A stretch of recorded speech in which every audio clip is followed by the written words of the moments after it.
Hey, what is going on, guys? It is Jack here from forestfanjr, and welcome to a prediction video. Now, there's not going to be a lot more of these because the season ends quite soon, and because like the championship finishes the weekend, so too does League One and League Two. Now,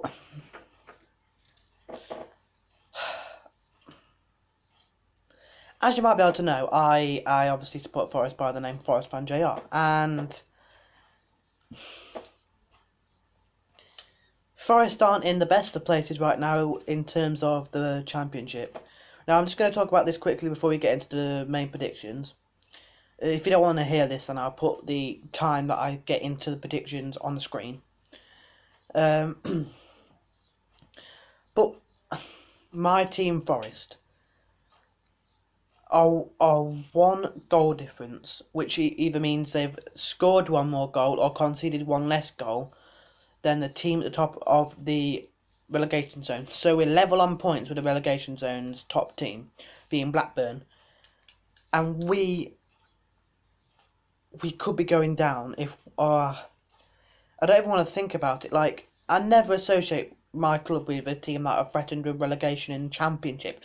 Okay, I'd understand we're in the Premier League, but the Championship. Now, I think if we go down, I think we'll bounce straight back up, but I don't even want to think about that. I really don't want to think about that. I was going to go into Sunday. I'm not going to be there, unfortunately, but I'm just going to be trying to keep up with the scores, hoping and just with every inch of my body, hoping and praying that we can stay up, because I really don't want to be doing with League One. But anyway, yeah. Let's talk about Forest. If you want me to do I know I mentioned in the last episode, I think it was, I might do a section, like a series next year where I talk about 3 games of the Premier League. If you want me to talk about Forest in that as well, I'll be more than happy doing that.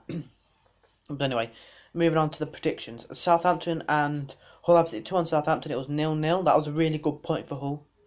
Stoke and West Ham. I said Stoke would win that 1-0. They didn't. They drew 0-0. Now I think it was Caleri. He had a gaping chance just to tap it in. He tried over Bonner. He tried over Bonner and he missed. I mean, West Ham aren't in that much danger, but could you imagine if they were? If they were in like Hull's position and he did that? Crikey.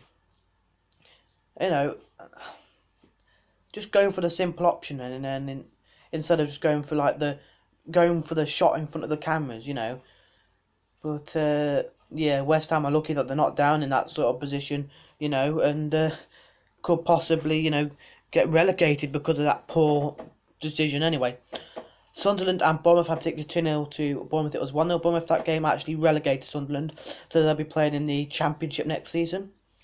West Brom and Leicester, I predicted 1-0. It was 1-0 to Leicester. Palace and Burnley, I predicted Palace to win that one 2-0, and it was 2-0 to Burnley, actually. Their first win on the road, if I'm not mistaken. Man United and Swansea, I predicted 2-0 to United, 1-0. It was 1-0 to Swansea, sorry. Everton and Chelsea, I said it would be 3-2 to Everton. I said it would be 3-2 to Chelsea. It was 3-0 to Chelsea. Middlesbrough and City, I said it would be 4-0 to Middlesbrough. It was actually 2-2. Now, in this game and United's game, there was 2 incidents which gifted goals for either side, so for United and City. So Sane for City and Rashford for United both dived. They both blatantly dived, but in a way that the referee thought, it looked legit, like it was an actual foul. Now, I hate diving, and I mentioned, I think it was either last episode or the episode before, that I really hope Marcus Rashford doesn't become a diving player. And he's done it again. Now, I really hope that, there can be something done by the FA to ban diving, because I can't stand diving. It's cheating. I think it should be punished with a red card, something like that, because it needs to be stopped. And players are doing it in a way that they make it look so realistic. Like, maybe if it's a dive, maybe they should, incur a fine or a ban after the game. It should go to you get dubious goal panels who say whose goal it is. They should have a panel but for diving. You know, if the referee's given it as a penalty but they actually later see that it was a dive, you know, if there was some controversy, then I think there should be something for that. You know, they should either get a ban, you know, like a, you know, when you go for an appeal for a red card, you know, you can take the red card away. Well, I think they should get a red card for the dive. You know, I despise diving. There's no place for it in this game, and I really hope they can do something about it to stop that. Tottenham and Arsenal. Now, I predicted Tottenham to win 2-1. They won 2-0, and Arsenal. I mean, Tottenham fans must be loving it. There's going to be no St Tottenham's Day this year. You know, for anyone who doesn't know what that is, that's when, like, when Arsenal finish above Tottenham, they celebrate the end of the season by having St Tottenham's Day, and that's mathematically impossible now. So, yeah, I mean, Arsenal, what have they been doing this season? I mean, that's another story. I mean, I could do a summary of the season. I probably will do a summary of the season, and Arsenal have just been they've been dreadful this season, especially the likes of Mesut Ozil. I mean, he's meant to be a world-class player, but he only turns up in games against, like, Sutton United. I mean, no disrespect. You know, when he played against Lincoln, he played, well, when he came on, he played really well against Lincoln, but that's not like the likes of Bayern Munich or, you know, Tottenham. I just think, you know, Arsenal really need something in their, you know, they need a big kick up the backside next season. And the final game of the weekend was Watford and Liverpool, and I said that would be 2-0 to Liverpool, and it was actually 1-0 to Liverpool, with Emre Can scoring an absolute screamer, contender for goal of the season, and, you know, he got him a Team of the Week card, and, you know, I think, I didn't see the game, I just saw the goal, and from the goal alone, you know, it's mind-boggling. It was a brilliant goal. West Ham and Tottenham now. This is moving on to the weekend's game. West Ham and Tottenham, which is actually tonight. Yeah, so I've got about an hour and a half to edit this video, which should be pretty easy. I'm going to say Tottenham are going to win that one 2-0 at the London Stadium. Man City and Palace. Now I'm going to say 3-1 to Man City. I think they're going to bounce back from that 2-2 draw against Middlesbrough. Bournemouth and Stoke. Bournemouth are in really good form, but I think they'll draw 1-1 against Stoke. Burnley and West Brom. I'm going to say West Brom are going to beat Burnley 2-1 in that game. Hull and Sunderland. Now, Sunderland are down, so they've not really got anything to play for. I think Hull are going to get a valuable 3 points and, you know, beat Sunderland 2-0 at the KC Stadium, where they seem to do so well. They always seem to do really, really well at home, and that's such a big reason for them not going down. Like, at the start of the season, I thought they were going down. I didn't think there was any way that they wouldn't go down. And, you know, their home form has been the reason why they're not going down. They've been pretty good. They've been, you know, they've picked up valuable wins at home, such as one of the games I went to against Southampton. They managed to get 2 goals in quick succession towards the end of the game to be able to win that game. They stopped the champions Leicester from winning. They were the first team to lose the first game of the next season after being the champions, and that was against Hull. You know, away to Hull, which they would have thought would have been an easy game, but the KC Stadium's such a fortress. Like the Forest Stadium's a fortress for Forest. You know, City Ground's a fortress for Forest. The KC Stadium's a fortress for Hull. And I think if they're going to stay up, they really need to back themselves and, you know, get the points from their home games if they're going to stay up, which I really do hope they will. Leicester and Watford. Now I'm going to say Leicester are going to win that one 2-1, pretty standard.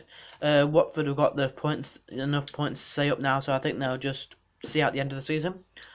Swansea and Everton. Now I'm going to go with Swansea on Everton 2. I'm not really sure why. I think Everton on their day could beat anyone, and I think they're going to beat Swansea, which is a really big